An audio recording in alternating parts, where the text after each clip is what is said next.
Welcome back muli mga kaibigan sa bagong muling mga balita na ating mapapakinggan at mapapanood dito sa channel ng Bayan, ang Bayang Pinas. Dito, ating matutunghayan ang mga bagay na nangyayari sa ating bansa, partikular na umano sa loob na mismo ng gobyerno at lalong-lalo na dito sa kasalukuyang administrasyon.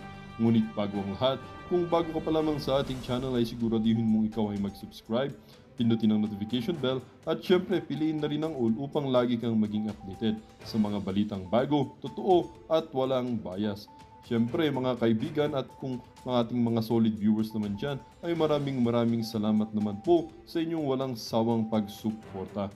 At huwag din pong kalimutang magpakita ng suporta sa ating channel sa pamamagitan ng pag-like at pag-share sa ating mga videos. At syempre mga kaibigan, kung meron ka naman pong hinaing at opinyon, ang ating comment section ay bukas para sa inyong mga opinyon at mga hinaing at kung ano po ang nais nyong sabihin sa ating mga gobyerno upang mabasa na ito.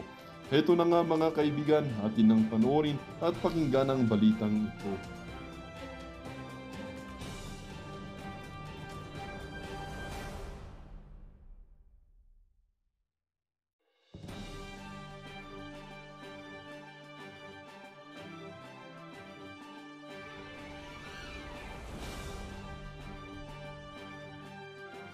Kilos para ma-impeach si Vice President Sara Duterte ang Estados Unidos at ang layunin, hadlangan daw ang kanyang kandidatura para sa 2028 presidential elections. Narito ang balita ni Almar Forzuelo.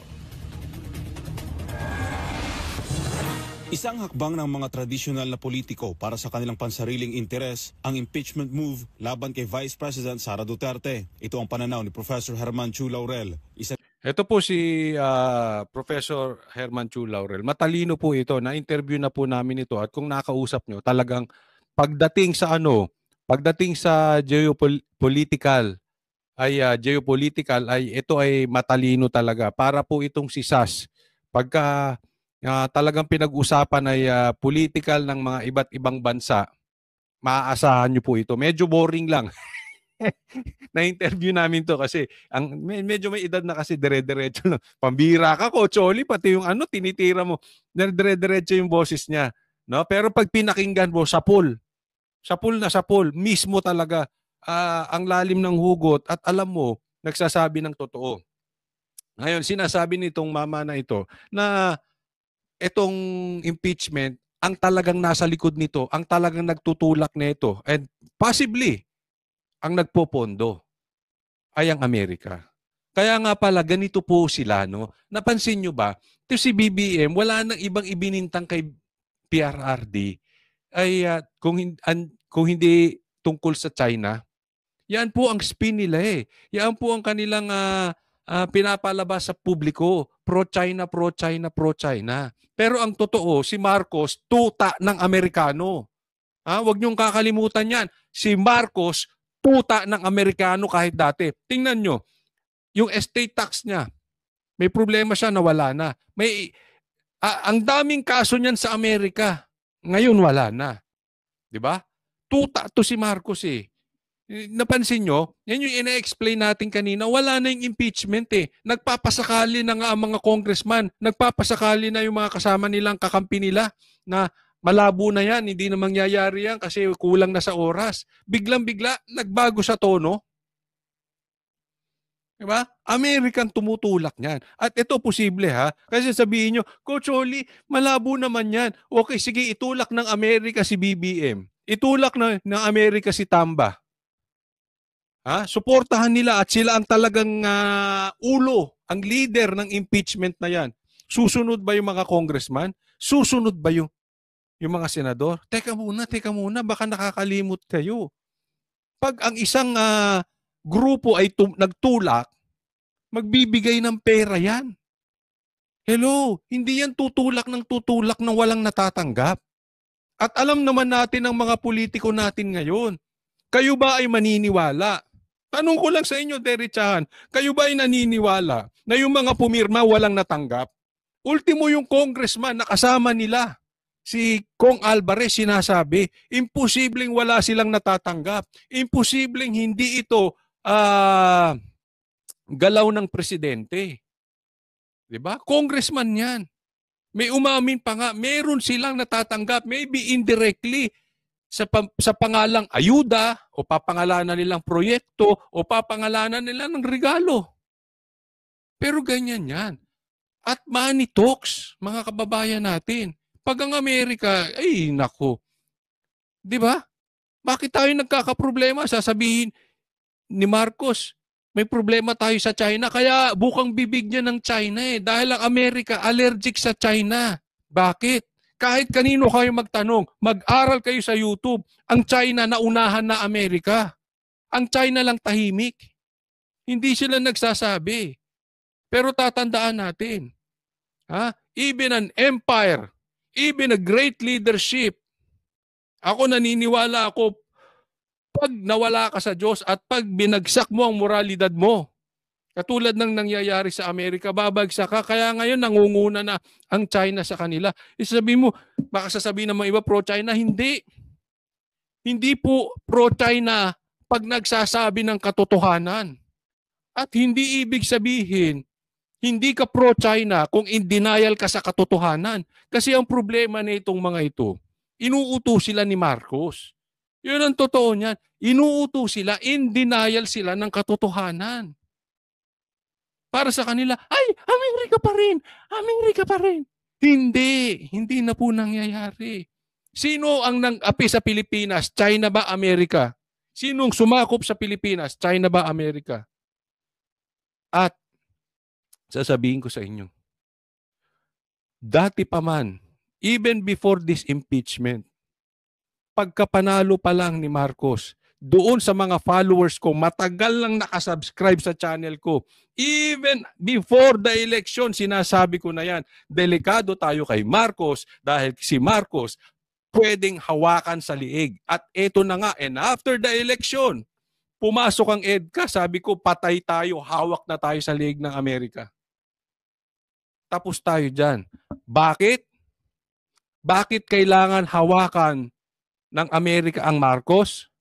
Dahil hindi nila papayagang makabalik sa puder ang Duterte. Always remember this, Duterte lang ang nakapagsabi sa kanila, hindi nyo kami tuta.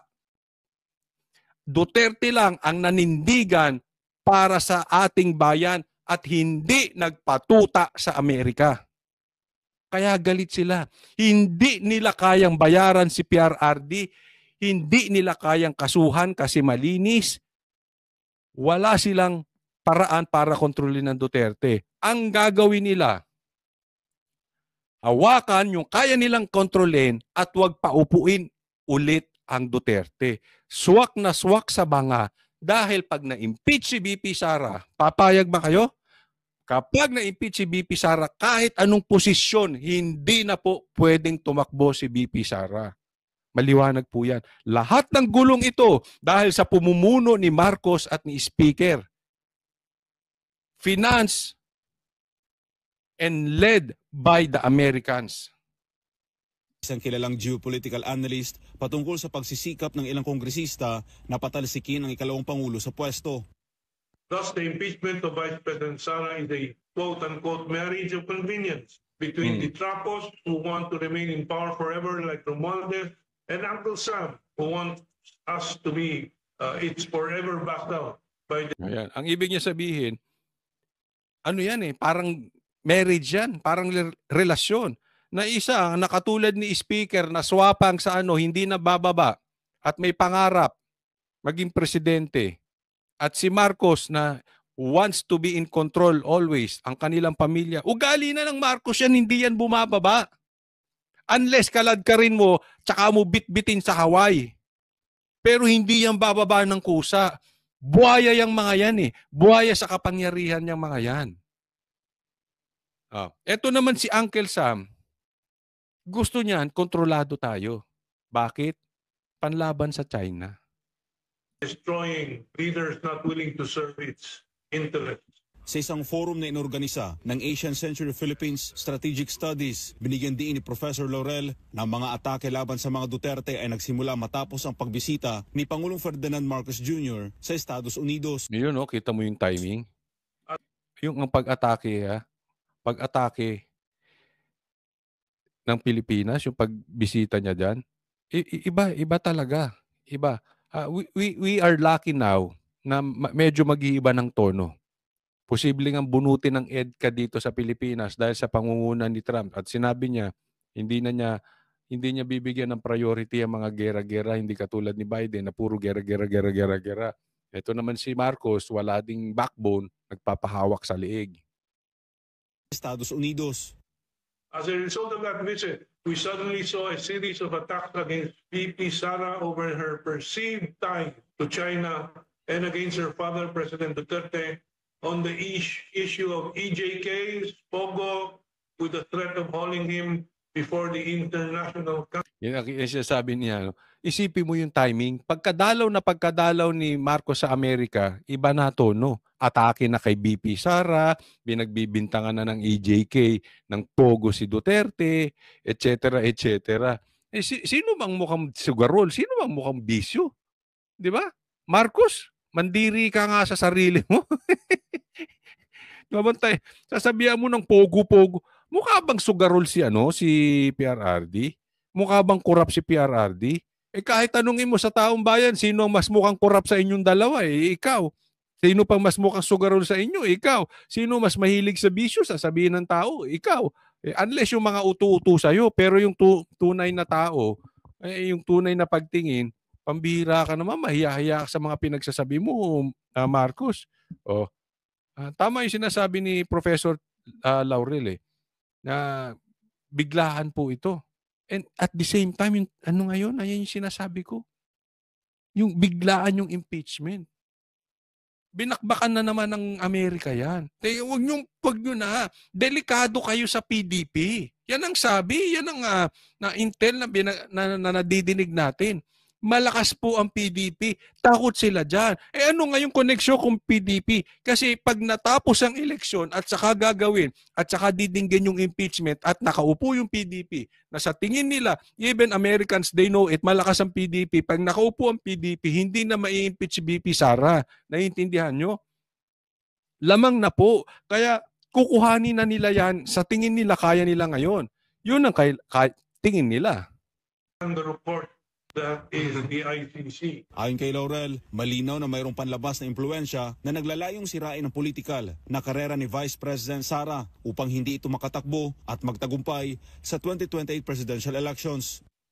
To us, here lies the real motive for Vice President Sara's impeachment. The Americans are the ones working behind the scene to wreak havoc on her political career lest she restore our independent foreign. Dito mo makikita na sinasabi nito na talagang ayaw nila maging presidente si BP Sara. Diyan natin makikita na totoong leader si BP Sara. Bakit? Hindi nila kayang kontrolin. Katulad ni Marcos. Hindi nila kayang hawakan sa leeg katulad ni Marcos. Hindi nila kayang ibuli katulad ni Marcos. Iba talaga ang Duterte. No? Kaya, kayo ba? Papayag pa rin ba kayo na until now, pinaalis na yung base militar ng US dito sa Pilipinas, pinalitan naman ang pangalan na EDCA, sabi ni Marcos hindi niya papapasukin, pero pinapasok niya, di ba? Walang isang salita yung presidente niyong yan. Wala talagang sinabing tama yan. Papayag kayo nang dahil sa Amerika, ginugulo tayo dito. Wala nang tinatrabaho tong mga mambabatas natin kung hindi Duterte. Impeachment. Nagugulo tayo habang tayo naghihirap, habang tayo nagugutom. Tapos, ang nakikinabang Amerika. Siyempre, si Marcos nakikinabang. Alangan namang libre yan. Hello? Imposibleng walang kapalit. Ganyan din si Tamba. Maisipin nyo, ang nakikinabang iilang tao. Buong bansa nagsasuffer. Naiintindihan nyo ba yung impact ng pangingialam ng Amerika sa atin?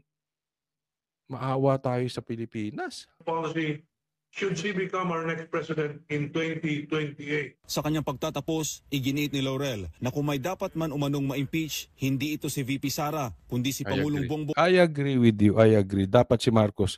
Ang laki problema. Ito na lang. Yung problema sa BICAM. Wala siyang nasabi. Lantarang pagnanakaw yun. Yun ay lantarang korupsyon. Pero itong mama na to, tahimik. Akala mo ang linis. Si Sara pa ang pinai-impeach. Wala namang bayag. Ay, sorry. Sorry. Wala namang para manindigan. Kunwari, hindi siya nagpapa-impeach. Kunwari, ayaw pa niya, pero yung anak niya ang unang pumirma. Ganyan po ka-fake ang tao na to. Gigil na ako dito. Peke ito, pama na ito. Nagugutom tayo samantalang siya namamayagpag. Ba't nyo pinabalik-balik pa yan? Hindi, walang sisiyan. Walang sisiyan. Ha? Pero ito demonyo talaga. I mean, pag binigyan ka ng pagkakataon, isipin mo, binigyan na siya ng pagkakataong buhayin yung pangalan ng Marcos. Ano pang ginagawa niya? Dahil sa kasakiman ng pera. Ala talaga. Marcos Jr. dahil sa mga isyong hinaharap ng bansa na tila hindi nito binibigyang pansin, partikular na mga kontrobersiya sa 2025 national budget na apektado ang lahat ng sektor ng lipunan. If there is anyone that should be facing impeachment, it is President Bongbong Marcos and his key henchmen for ruining the nation's unity, peace, stability, and economic health due to their massive plunder of the 2025 national budget that has enraged all sectors of Philippine society. Para sa Diyos sa Ay, grabe. Next topic po tayo. Wala na tayong magagawa dyan kay Marcos. Talagang bangag na eh. Eto, pag-usapan na lang natin.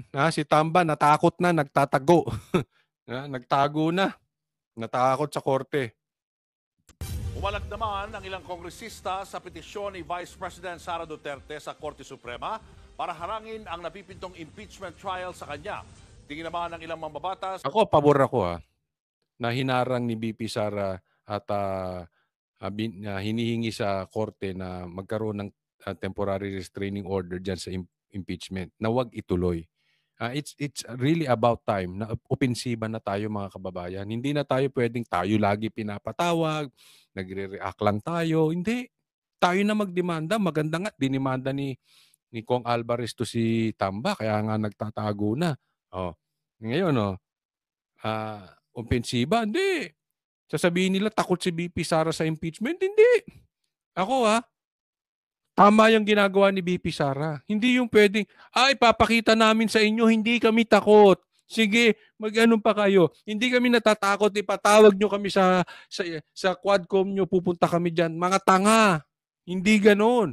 Gusto nyo kaming ipatawag, paghirapan ninyo, kunin nyo ang batas sa tamang paraan. Hindi yung basta kayo dyan para kayo nagtawag dyan ng aso.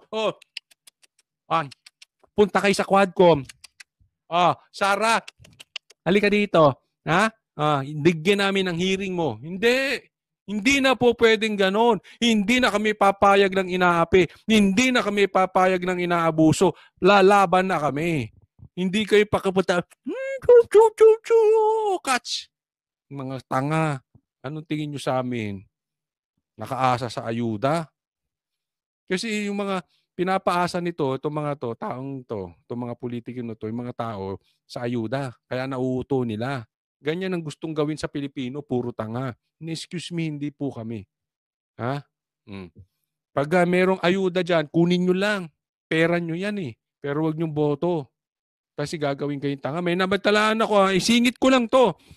Ang kakapal ng mukha ninyo. Nagbibigay daw kayo ng ayuda dyan sa banda sa Alfonso.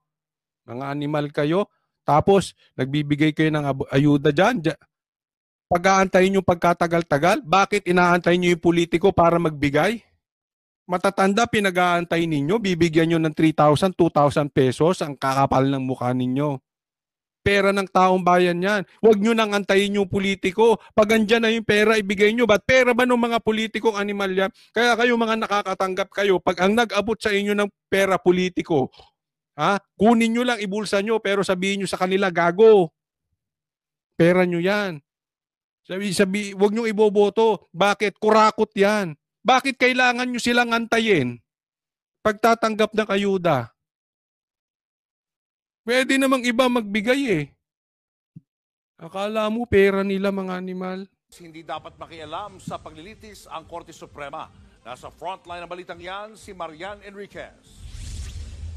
Kinundena ng liderato ng Kamara ang petisyong inihain ni Vice President Sara Duterte sa Korte Suprema para pigilan ang napipintong impeachment trial sa kanya. Ayon kay House Senior Deputy Speaker Aurelio Dong Gonzales, mukhang desperado. Puro sila desperate attempt. Tanga. Hindi nyo kami kayang gawing tanga katulad nyo. Na basta na lang kami susunod. Hindi. Inuuto nyo kami. Ipaglalaban namin yung karapatan namin. Na ang bise natakasan ang kanyang pananagutan. Natatakot na raw ang kampo ni VP Sara kaya gusto nang pigilan ang impeachment process lalo. Kita mo, yan ang spin nila. Natatakot na si VP Sara, natatakot na kami. Kaya ayaw namin umatin ng Quadcom. Hindi kami ututo. We know our rights. Okay? Halimbawa, ikaw, ipadampot ko sa pulis. Anong sasabihin mo? Tanga ka? Anong sasabihin mo? Sige, sama ako. Hindi mo tatanungin bakit? May karapatan ako. Hindi nyo ako pwedeng tamputin. Lahat ng legal means gagawin mo para hindi ka damputin. Tama o tama-tama? Ano yung sasama ka? Sige, sama ako dyan. Wala akong kasalanan eh. Ganon? Ganon gagawin mo? Huwag mo nga kaming maututo. Masisilip ang kanyang bank records. Tinawag namang garapalang pagtatangka ni House Deputy Speaker J.J. Suarez ang Ilan ba petisyon boto ni mo, VP Sara Suarez? na harangin ang impeachment trial. Git niya, kung talagang inosente ang bise, harapin na lang sana niya. Ang linis mo, no? Kala mo tong Suarez na to, walang kaso. Hindi pwedeng gano'n na. Kung inosente ka, harapin mo. Hindi pwedeng gano'n. Meron kaming karapatan. Karapatan namin ipagtanggol ang sarili namin. Kayo nga, takot magpa-drug test eh. Bakit? Adik ka? Ano sabi ninyo? Pag nanumpa si BP Sara, magpapa-drug test kayo. Nagpa-drug test ba kayo? Di ba may karapatan eh. Huwag mong maano-ano kami. Ay, puro ganyan yan eh. Kala mo ang lilinis na itong mga Ang to? mga paratang laban sa kanya, imbes na tumakbo at humiling ng proteksyon sa Korte Suprema. Sabihin nyo yan pag nakaupo na si BP Sara, ha? At pag kayo naman ang nakasuhan, ibabalik namin sa inyong lahat yung mga sinasabi ninyo. Harapin nyo na lang ang kaso. Tandaan nyo to, mark my word. Pag upo ni BP Sara, kayo ang may kaso. Then, saka ako sasabihin sa inyo, harapin nyo na lang kung inosente kayo. Para naman sa isa sa mga tatayong impeachment prosecutors na si Batangas 2nd District Representative Jinky Luistro, walang legal na basehan para pigilan ang impeachment trial. Yung verification po na kanilang question, it was followed word for word as written in the rules. So, it is our humble opinion na there's nothing wrong with the verification. Teka muna. Balikan natin yung babaeng yun. Babae ba yun? O sige, balikan natin. Ang punto niya, walang masama dun sa verification. Di ba? Opinion niya yun eh. Siyempre kayo nagsampa eh. Alangan namang sabihin nyo, hindi, mali yung verification. Mali yung nangyari. Ba't kayo nagsampa? Alam nyong mali. Sasabihin nyo yan, opinion nyo yan eh. Pero ang tanong, ba't kayo natatakot? Kaya nga tayo, kasi ito nagiging problema sa atin. Halimbawa, kayo patawag ng patawag sa Duterte. Patawag kayo ng patawag sa impeachment. Kasi dyan, teritoryo ninyo. Kung ano yung opinion ninyo, yun ang sa tingin ninyong tama. Yun ang gusto nyo, pag nagtanong kayo, yung gusto nyong marinig na sagot, yun ang dapat sagot. Pero pag hindi nyo nakuha yung sagot ninyo, ipapakontempt nyo. Ano po ang ibig kong sabihin? Kaya nga pumupunta tayo sa korte. Para merong third party. Bakit ba kayo takot sa korte? Hindi naman political yung korte. Walang partido po yan. Independent po sila, separate branch po sila. Yan nga ang pinakamaganda. May problema kayo sa aming mga banateros, vloggers, huwag niyong ipatawag. Idemanda ninyo. Kasi ang korte, naniniwala kami patas. Bakit takot kayo nadinggin ang isang bagay sa patas na paraan. Gusto nyo lagi kung saan abot ng kamay ni Tamba. Kasi nga naman, korte hindi nyo abot eh. Pag politika yan, abot nyo. Bakit? May political agenda yan eh. Gusto niyang manatili sa power. Kailangan niya ng pork barrel. Kailangan niya ng proyekto. So pagka ganun ang labanan, abot ni Tamba. Anong sabi ni BP Sara? Ang pera ng taong bayan nasa 2 tao lang, na kay Tamba at na kay Saldico. Nasa kanila ang pera. Paano ang proyekto ng ibang mga congressman? Depende kay Tamba. Naintindihan nyo? So ibig sabihin, abot. Abot ng kapangyarihan ni Marcos at ni Tamba. Isa lang ang hindi nila abot. Ano? Korte. Kaya ayaw nyong dalahin sa korte dahil hindi nyo kontrolado. Yan ang totoo niyan. Huwag na tayong maglokohan. Verification. Hindi rin daw minadali ng Kamara ang 4th impeachment complaint na ipinasa sa Senado. Nakabuo po tayo ng strong impeachment complaint without need of referral. Sabi mo strong. Sabi mo strong. Bakit takot kayo dalahin sa korte? Bakit takot kayo? Desisyonan ng korte kung sa tingin ninyo yung inyong complaint ay strong. Ang ibig sabihin lang niya, kaya takot kayo doon sa nasa gitna ang magdidesisyon, which is korte. Ibig sabihin, alam nyo mahina yung kaso nyo. Walang problema kahit nga sabihin nyo, hindi. Kahit 3 korte pa magsiliksik niyan. Alam ko, papayagan nila. Bakit? Matibay ang amin. Dapat ganun. With confidence. Kaya kayo natatakot, alam nyo mahina. Into the Justice Committee because it has the support already of 1/3 of the members of the House.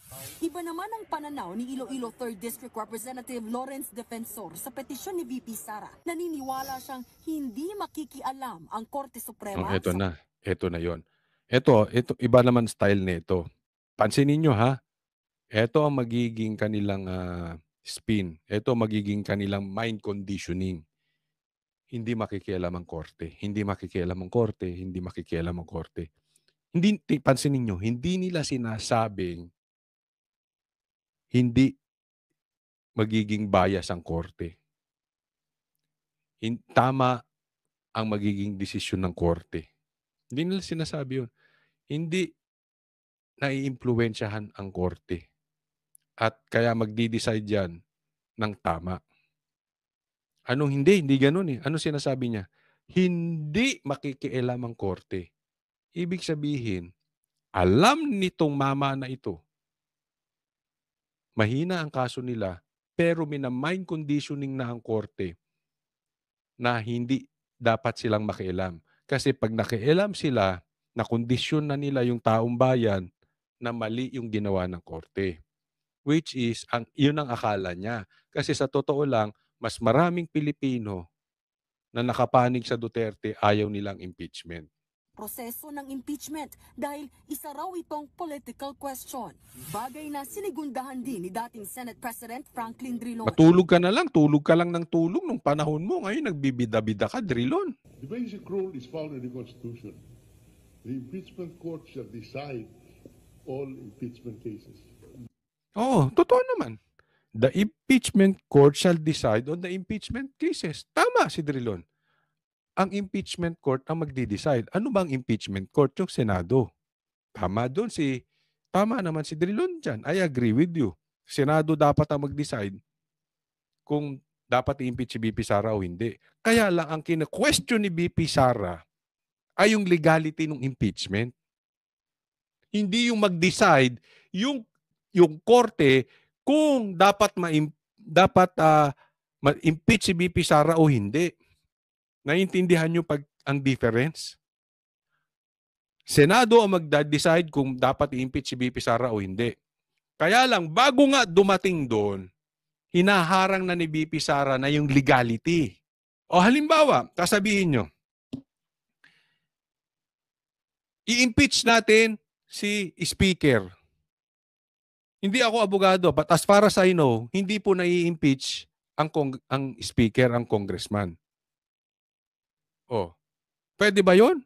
I don't think so. Bakit? Hindi legal eh. Hindi naman nai-impeach ang ano eh. Di ba? Naiintindihan nyo na?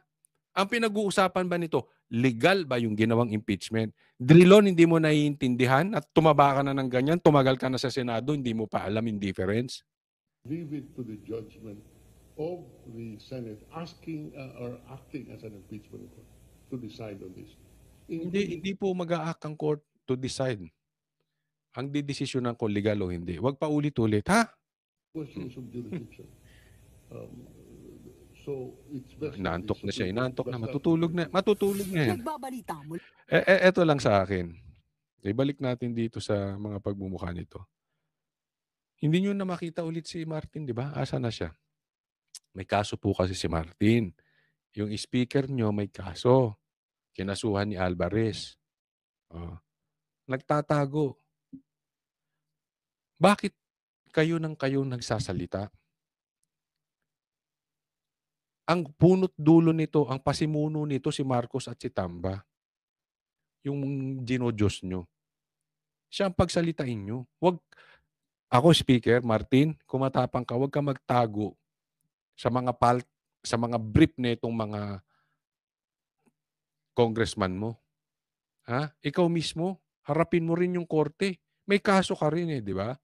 Harapin mo yung taong bayan. Kini-question, bakit nyo finil-upan yung budget? Bakit may blank items? At yung pinil-upan na budget ay mapupunta yan sa ayuda. Harapin mo yung taong bayan. Nagtatago ka eh. Huwag ka magtago sa the likes of Suarez. Huwag ka magtago sa brief ng mga yan. Ha? Sinasabi natin dito kay ang lilinis nila eh. Sila nga ang daming problema. Isipin ninyo, pinalusot nyo blanco, tapos bulag kayo, pipi kayo, wala kayong nadidinig. Bilyon ang pinag-uusapan dito. Ang impeachment nyo kay BP Sara, ang issue 150 million lang yung confidential funds. Kung hindi ba naman kayo nuknukan ng mga ipokrito? Diba? Huwag ka magtago dyan, Tamba. Lumabas ka dyan. Huwag kayong takot. Huwag kayong takot doon sa patas na magdidesisyon. Gusto nyo kasi kayo lagi nagdidesisyon kung ang isang tao ay inosente o hindi. Huwag ganon. Diba? Patas naman Bakit? Hawak ba ni PRRD ang korte? Hindi naman hindi rin hawak ni Tamba. Yan nga maganda, patas Nasa gitna. Malayo sa kamay ni Tamba at malayo sa kamay ni PRRD. Fair. Next topic po tayo. Ito matindi. Pagdadasal. Malapit na. Ipagbabawal na din. Pati sa Pilipinas. Delikado po yan. Ginagawa palang krimen ang pagdarasal sa ilang bansa sa Europa. Isang matapang na pahayag ang binitawan ng kasalukuyang vice-presidente ng Amerika tungkol...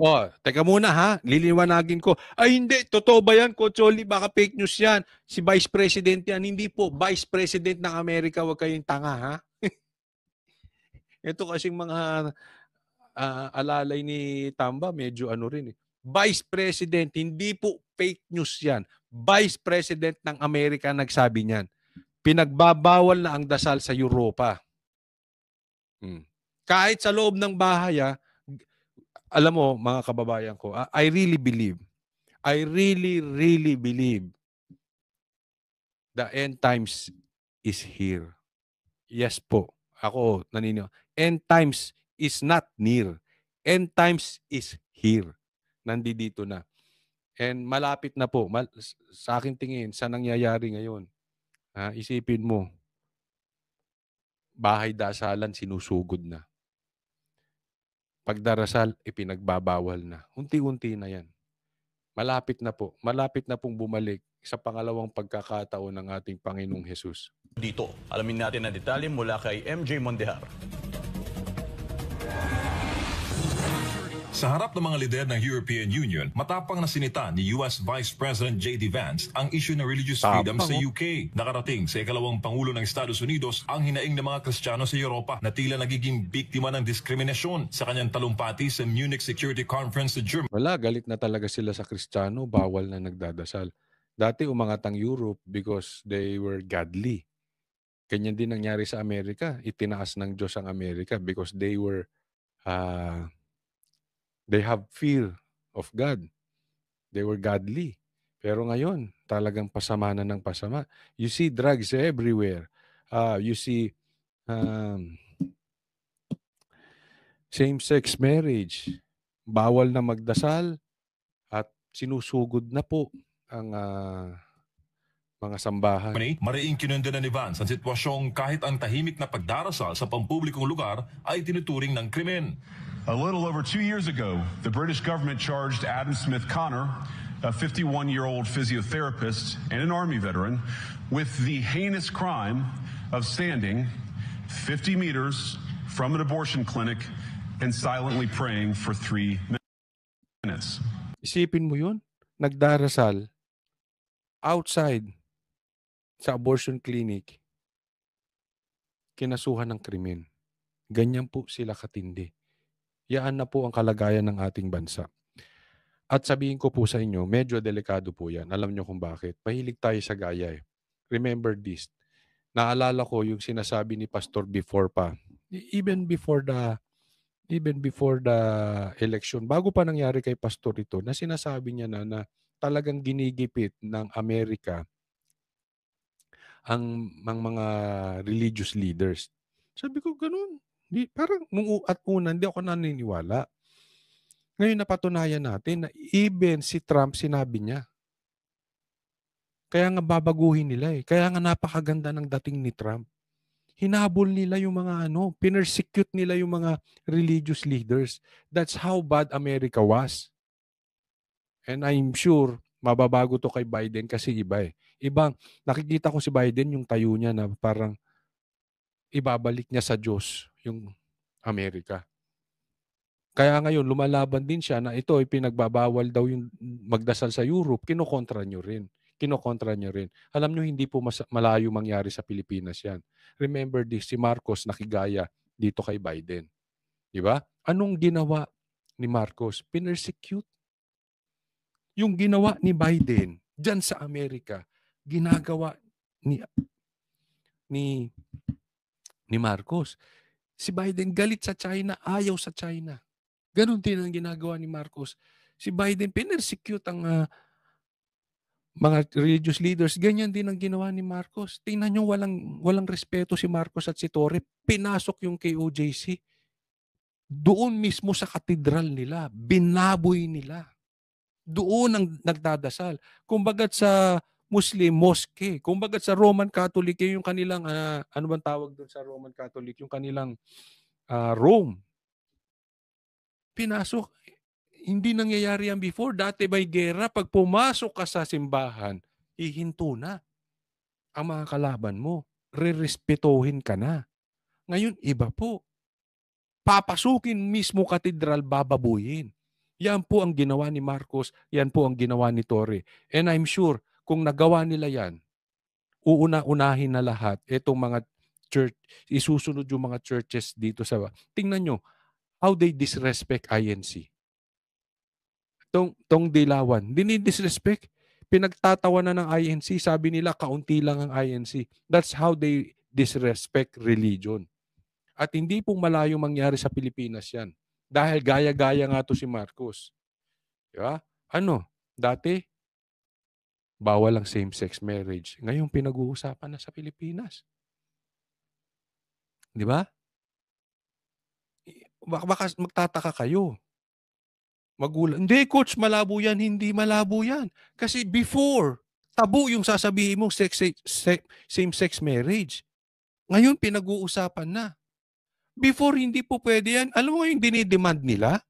Pwede nang sumali ang atleta na lalaki sa pambabae. Basta nakapagpalit na. Pwede, dapat daw magkakaroon na ng ng ibang, di ba may ang CR pang lalaki at pang babae lang? Dapat meron ding CR. I have nothing against yung third sex, ha? Hindi ito ang issue. Ang issue dito, yung dating tabu, ngayon pwede na. Yung dating respeto sa reliyon, ngayon hindi, binababoy na. Why? Nang simula sa Amerika, na ngayon nandyan na sa Europe, na ginawa din kay Pastor Kibuloy sa Amerika. Ganyan-ganyan ang ginawa sa Amerika eh. Ngayon napapatunayan natin. Tama pala si Pastor Kibuloy. Pinersecute siya doon. Lahat ng demanda niya because of persecution. Oh, ngayon, hindi po kami nagfe-fake news. Even the American government sinasabi, ititigil na po yan. Kasi nangyari po yan nung panahon ni Biden. Hindi po kami nagsasabi niyan, Amerika. Hindi po kami nagsasabi niyan, si Trump mismo. This is not fake news. Oh. Ganyan po katindi ang bayan natin ngayon. Ayon kay Vance, nakababahala ang ganitong batas na tila sumasakal sa kalayaan sa paniniwala. Bukod pa rito, mabigat ang ipinapataw na parusa sa sino bang lalabag. Not obstructing anyone, not interacting with anyone, just silently praying on his own. And after British law enforcement spotted him and demanded to know what he was praying for, Adam replied simply, it was on behalf of the unborn son he and his former girlfriend had aborted years before. Ang tinutukoy ni Vance ay ang buffer zones law ng UK na nagtatakda ng safe access zones sa paligid ng mga klinika at ospital na nagbibigay ng abortion services. Layunin ng batas na ito na protektahan ang mga kababaihan mula sa posibleng harassment o panggugulo. Tingnan mo ngayon, pinag-uusapan na rin sa Pilipinas na gawing legal ang abortion. Ay, tindi. Habang sila'y kumukuha ng mga serbisyong ito. Ngunit ayon kay VP Vance, maging ang pagdarasal sa loob mismo ng pribadong tahanan sa Scotland ay maaari na rin... Hindi na matindi. Sa Scotland, bawal ka na magdasal kahit sa bahay mo. Alam mo, pag ginaya yan ng ibang bansa, halimbawa, kumalat yan sa Europe, ganyan ang gawain ng Europe. Pilipinas, mahilig gumaya. Susunod yan, may impluwensya ng Amerika. Hindi naman forever dyan si Trump eh. Maalis din yan, matatapos din ang termo niyan, mamamatay din yan. Before we knew it, ganun na rin ginagawa ng Amerika. Pag ginawa ng Amerika yan, I'm sure, ipagagawa yan ni Marcos dito sa Pilipinas. Kung hindi maalis ang Marcos. Kaya it is very, very urgent na talagang hindi sila magtagumpay sa impeachment. Delikado po. Alam natin ang kalidad ni Marcos. Hawak ng Amerika. Delikado tayo. Imagine ninyo, bawal na kayong magdasal sa loob ng bahay ninyo. Yung ang kini-question natin na illegal na ginagawa nila, droga, hindi nila masagot. Diba? I mean, what do you expect from an addict? Hindi ko pinagbibintangan si Marcos na addict, but still, the fact na pinagsasabihan ka na bangag ka tas ayaw mo magpa-drug test, we are on the presumption that you are an addict. If you're an addict, wala kang respeto sa mga dasal-dasal na ganyan. Hindi mo lang gustong pag-usapan ngayon. Bakit? Kasi it's a taboo now. What if hindi na taboo? Tingin nyo, hindi gagawin ni Marcos? Gagawin niya yan.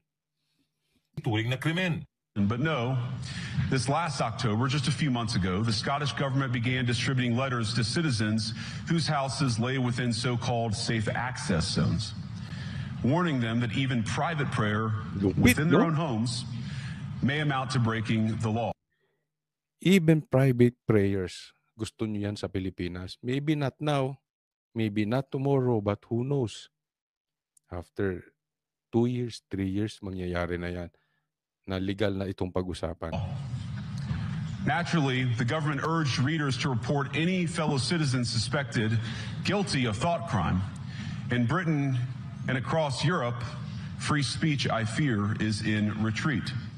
Samantala, sa Amerika ay muling pinalakas ang freedom of religion sa ilalim ng Trump administration. Katunayan, ipinahinto ni US President Donald Trump ang weaponization ng DOJ at FBI laban sa people of faith sa US. Isa sa mga lubhang naapektuhan ng religious persecution na ito sa ilalim ng Biden administration ay ang Kingdom of Jesus Christ o KOJC.